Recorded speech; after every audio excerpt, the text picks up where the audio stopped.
Selamat datang di Media Belajar IPS kelas 7 yang diasuh oleh Bapak Dr. Andes Sumarno.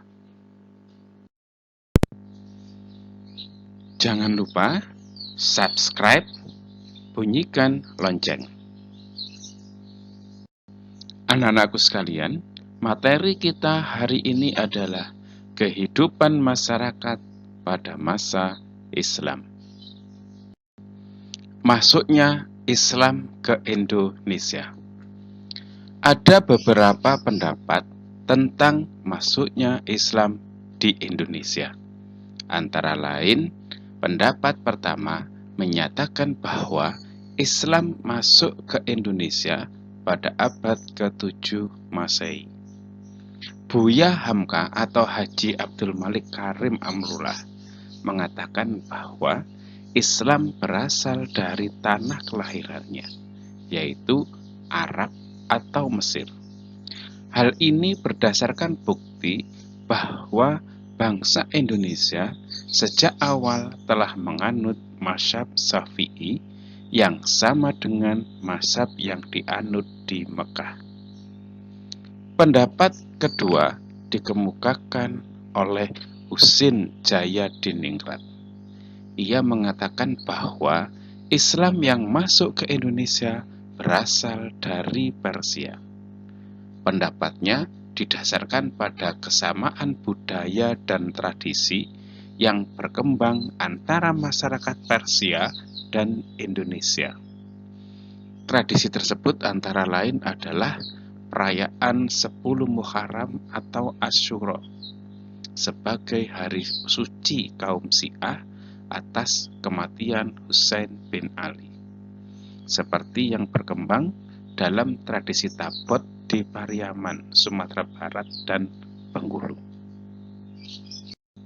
Pendapat ketiga bahwa Islam masuk ke Indonesia berasal dari Gujarat sekitar abad ke-13 Masehi. Menurut Snow Horgronya, para penyebar Islam di Indonesia berasal dari Gujarat, India.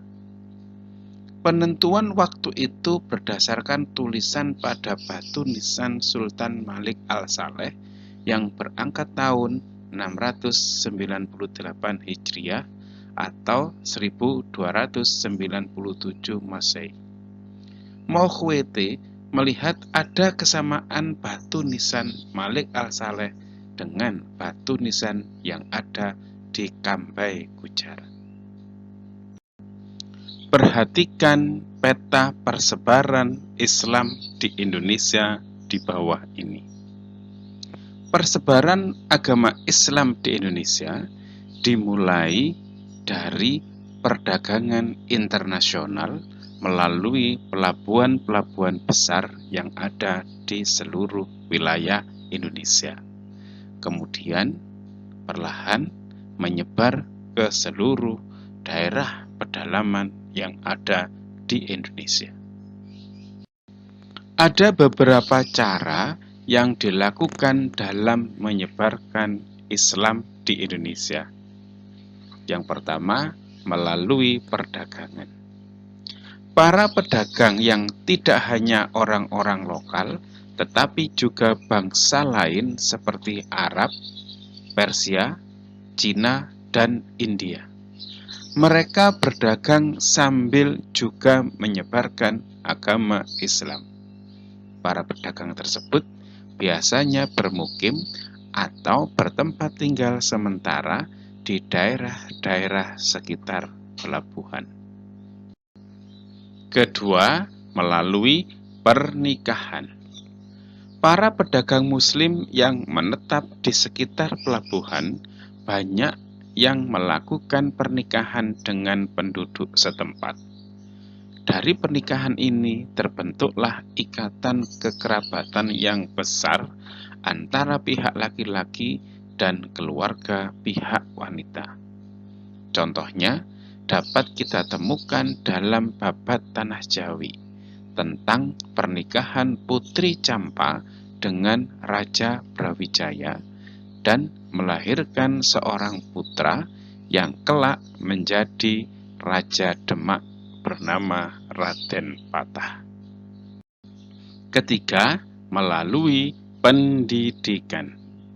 Penyebaran Islam di Nusantara dilakukan juga melalui pendidikan. Para ulama dan guru-guru agama Islam mendirikan lembaga-lembaga pendidikan Islam. Lembaga pendidikan Islam yang dikenal pada waktu itu adalah surau, dayah, dan pesantren. Keempat, melalui kesenian.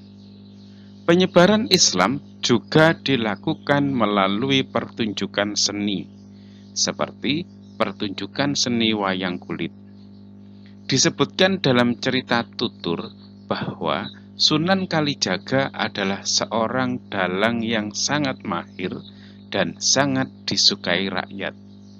Beliau secara perlahan-lahan memasukkan unsur-unsur agama Islam dalam cerita dan pertunjukan wayang, sehingga akhirnya dapat menarik rakyat untuk masuk agama Islam. Pengaruh Islam terhadap masyarakat di Indonesia. Kesatu, dalam bidang politik. Pada masa Islam, konsep kerajaan berubah menjadi kesultanan. Dalam sistem kesultanan, nilai-nilai Islam menjadi dasar dalam pengendalian kekuasaan. 2. Dalam bidang sosial. Sistem kasta menjadi pudar karena ajaran Islam tidak menerapkan sistem kasta. Meskipun demikian, pada masa Islam masih terdapat penggolongan kelompok masyarakat. Di Jawa, misalnya, seorang ulama diberi gelar kiai, sebuah gelar yang menunjukkan ketinggian derajat pada struktur sosial di masyarakat. Dalam bidang agama, pada masa Islam, sebagian masyarakat di Indonesia menganut agama Islam. Meskipun demikian, masih terdapat masyarakat yang menganut agama Hindu, Buddha, atau menganut kepercayaan. Hingga saat ini sebagian besar masyarakat di Indonesia menganut agama Islam. Dalam bidang kebudayaan, terjadi akulturasi antara kebudayaan Islam dengan kebudayaan yang sudah ada. Hasil akulturasi tersebut antara lain sebagai berikut. 1. Seni bangun. Atap tumpang. Atap tumpang merupakan atap yang bersusun semakin ke atas semakin kecil. Tingkat yang paling atas berbentuk limas. Jumlah tumpang selalu ganjil, biasanya 3 sampai 5 tingkat.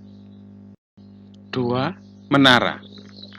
Menara merupakan bagian bangunan masjid yang berfungsi untuk mengumandangkan azan ketika waktu sholat telah tiba.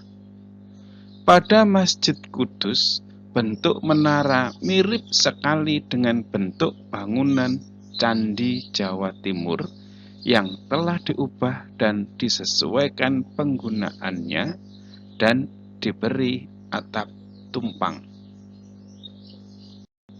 3. Makam. Di Indonesia banyak ditemukan makam yang terletak di bukit atau dataran tinggi. Misalnya, makam Sunan Gunung Jati di Gunung Sembung atau kompleks pemakaman Raja-Raja Mataram di Imogiri. Makam-makam yang terletak di tempat-tempat tinggi atau di atas bukit masih menunjukkan kesinambungan tradisi yang mengandung unsur kepercayaan kepada roh nenek moyang dan merupakan bentuk perwujudan pendirian punden berundak Megalithikum. Seni ukir. Dalam perkembangan agama Islam, ada larangan dalam melukis bentuk hewan maupun manusia. Meskipun demikian, seni ukir terus berkembang dengan menggunakan ragam hias yang terdiri dari pola-pola daun-daunan, bunga-bungaan atau teratai, bukit-bukit karang, pemandangan, dan garis geometri yang distilir hingga menyerupai bentuk binatang. Mempelajari dan melestarikan budaya lokal merupakan suatu bentuk penghormatan terhadap sejarah nenek moyang. Berbakti untuk negeri.